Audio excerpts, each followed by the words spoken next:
create a sense of fear amongst the people.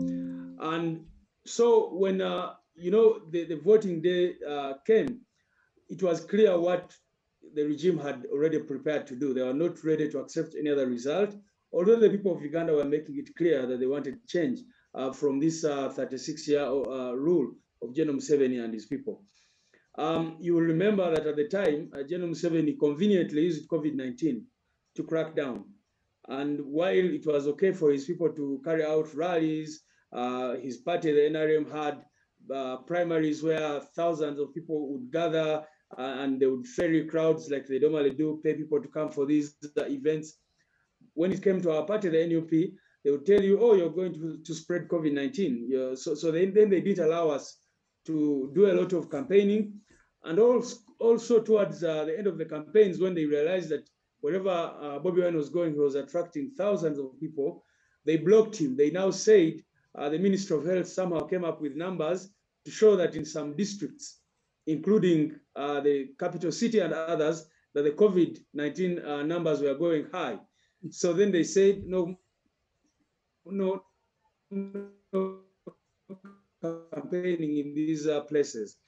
But of course, if you come during the elections and radio stations, Bobby Wine was pulled off radio stations a number of times, as you all remember who were following the events. Towards the elections, his entire campaign team was picked up, the entire team that he was moving with, and they were taken to prison. Over 100 people initially that were arrested, and then there was screening. So his security team, campaign team, they say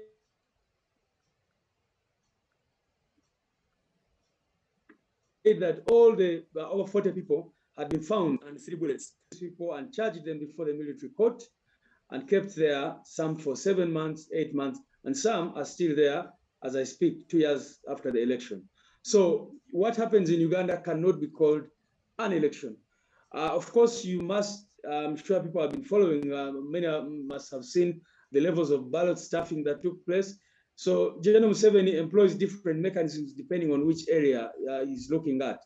In the remote areas, the military simply takes over, does ballot stuffing, takes over the election, and then at the end of the day, they declare themselves. So ballot stuffing, people go to polling stations and they are told that you can vote for member of parliament, but for the president, that election has already ended. And then if you look at the official results issued by the Electoral Commission, you'll find General Museveni claiming to have won with 100% at so many polling stations in the countryside.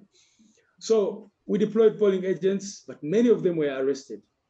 Supervisors for constituencies, parishes, whatever, were picked up. And up to now, some of them are still in detention. And of course, when they're arrested, they are charged with all manner of offenses, some related to elections, but many are related to other funny things, inciting violence, threatening violence, and that kind of thing.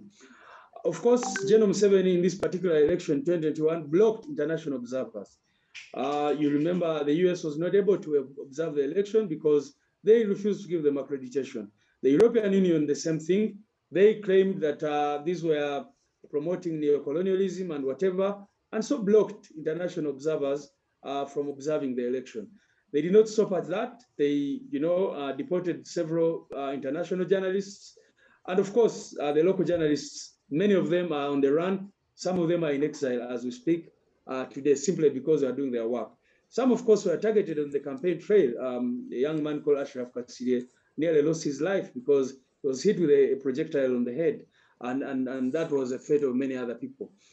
Of course, immediately after the elections, because despite everything that happened, people actually voted in protest against Museveni in many places across the country. The central region was clear, the eastern region. So General Museveni decided now to employ another trick, and that was to arrest people who were in possession of DRR forms. DRR forms are forms which contain official results from polling stations. So as our polling agents were coming in with these DRR forms, they were trailed, tracked down, and abducted, beaten up, and all manner of things done to them. Of course, many of them, like I said, ended up before the military court. And while all this was happening, the internet had been switched off. the entire internet, not just social media. Because in the previous election, they were only switching off social media. But in this particular case, they switched off the entire internet infrastructure and, of course, deployed their people, soldiers and all that everywhere, including at media stations. So journalists were not able. For those who were able to use VPNs to access Twitter, some people who put up tweets showing that our presidential candidate, Robert Chagulanyi, was winning, they were immediately threatened and they pulled down those tweets. So that is the kind of environment that we're operating in. So even with many of the people arrested, we collected some DRR forms, we did some computing under very, very difficult circumstances because we were being hunted down by police, by the military, plain clothes people. But our tally gave us 54.19% of the total vote. But that was excluding the DRR forms that had been taken away by the regime, and many of them up to now have never been returned. So that is the environment under which we operated. The context is not different from what our comrade from the DRC is talking about. You have General Museveni upon the entire electoral commission at will. The parliament is in his armpit. The judiciary, he has publicly said that he would appoint cadre judges, what he calls cadre judges. So he will get people who belong to his party literally, who profess support for him and put them in these positions. So even when we tried to file a case before the Supreme Court, it was extremely difficult because the Chief Justice then started giving all manner of excuses. They blocked us from filing many of the affidavits or the evidence that we had.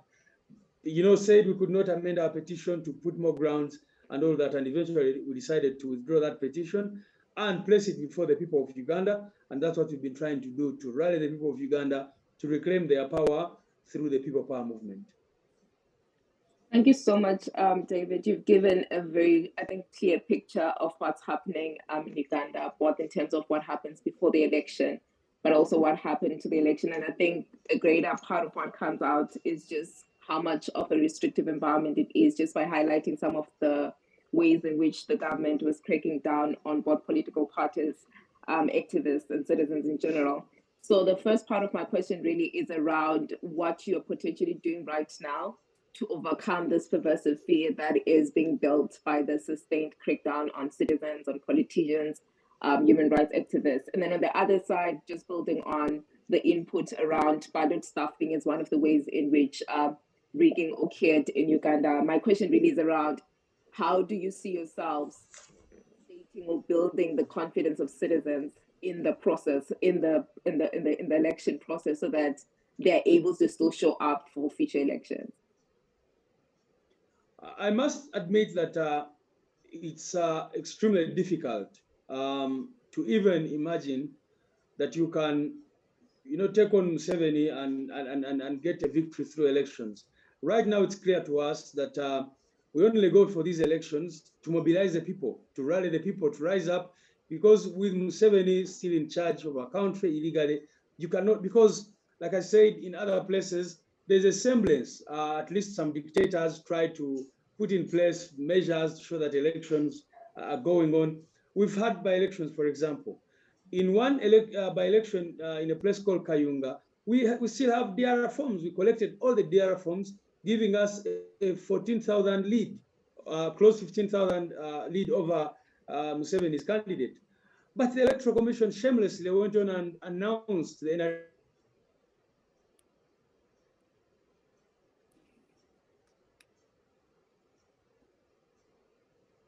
NRM candidate.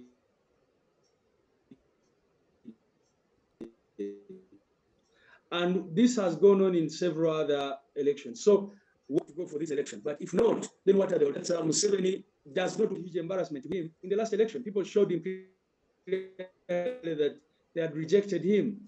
So I think whatever he's trying to do and his system is to try to discourage people from believing in democracy, from believing in the rule of law, from believing in any form of democratic engagement.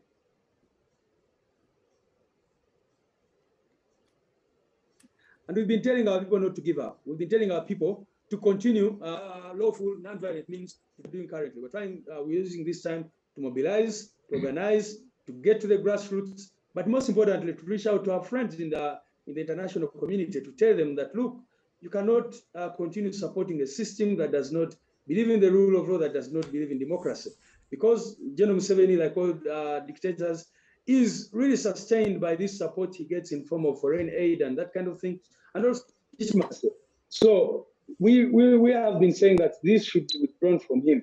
As I speak right now, many of our young people have been abducted. Some of them, we don't even know where they are right now.